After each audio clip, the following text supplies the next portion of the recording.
Opisyal nang pinasinayaan ang proyektong nagkukonekta ng mga power grid sa buong panig ng bansa. Dinaluhan niya ng Pangulo na ibiniling hindi na dapat maulit ang malawakang brownout na naranasan sa Western Visayas. Nakatutok si Ivan Mayrina.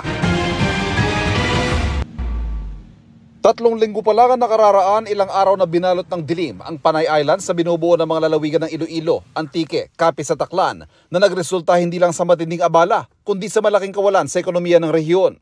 Ang sinisiroon ng Pangulo, ang kabiguan ng National Grid Corporation of the Philippines o NGCP na bantayan ang stability ng grid at matiyak na may tuloy-tuloy na supply ng kuryente.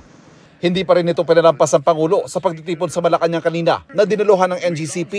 Bukod sa matinding abala, nagdulot daw kasi ang malawakang brownout ng 3.8 billion pesos sa kawalan sa ekonomiya ng Iloilo Province pa lang. We cannot afford to have another round of this costly interruption, not only in Panay Island, but anywhere in the country. So let's move forward with the lessons that we have gained from this blackout.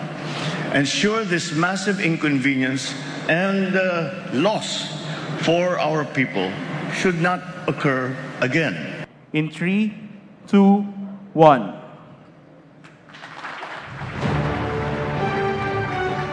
Pinangunahan ng Pangulo ang seremonyal na pagbubukas ng Mindanao Visayas Interconnection Project o MVIP ng NGCP, kung saan sabay-sabay na binuksan ng switch sa Malacanang at sa mga converter station sa Cebu at sa Lanao del Norte.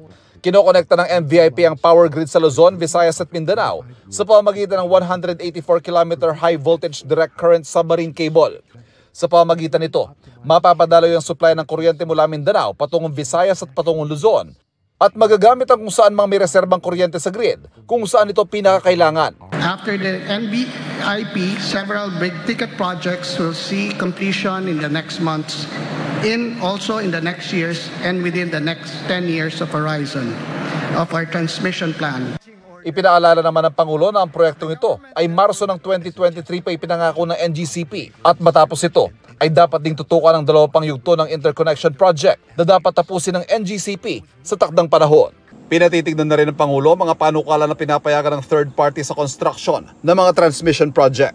Para sa GMA Integrated News, Ivan Mayrina, Nakatutok, 24 Oras.